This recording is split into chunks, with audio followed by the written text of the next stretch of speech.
আজকে সকালে 31 ব্যারেল তেল জব্দ করা হয়েছে। এখানে 15 ব্যারেল পেট্রোল এবং 16 ব্যারেল ডিজেল রয়েছে। আপনারা জানেন দেশে এখন একটি বিশেষ পরিস্থিতি উদ্ভূত হয়েছে, জ্বালানি তেলের কিছুটা সংকট তৈরি হয়েছে।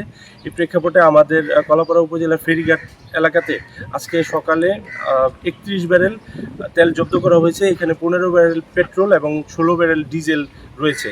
আমাদের বিসমিল্লা ফিলিং স্টেশন আমাদেরকে অবগত না করে, অর্থাৎ উপজেলা নির্বাহী অফিসার এবং ওসি সাহেবকে অবগত না করেই সাব ডিলারের কাছে এগুলো প্রদান করেন। সাব ডিলারের আমরা বিস্ফোরক লাইসেন্স পেয়েছি হালনাগাদকৃত।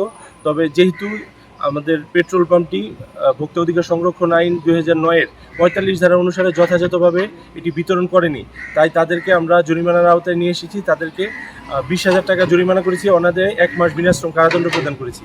এবং এই 31 ব্যারেল ফুয়েল আমরা সরকারের কোষাগারে এইগুলো বিক্রি করে যেই রাজস্বটা আদায় হবে সেটা আমরা সরকারি কোষাগারে জমা প্রদান করব। এখন আমি এটা পেট্রোল পাম্পের মালিকের জিম্মায় প্রদান করছি।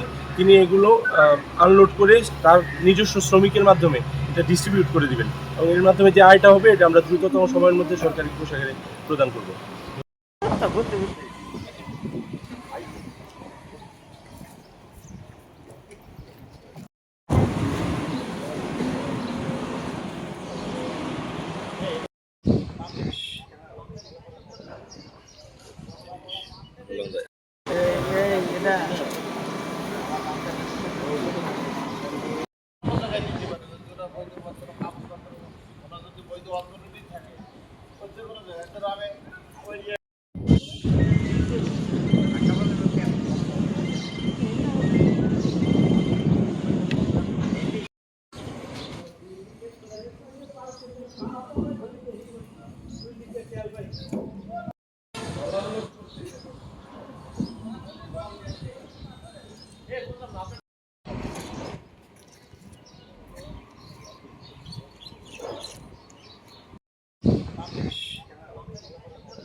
থানা উপজেলা বলা যেত, উপজেলা রাঙ্গামালী জেলা।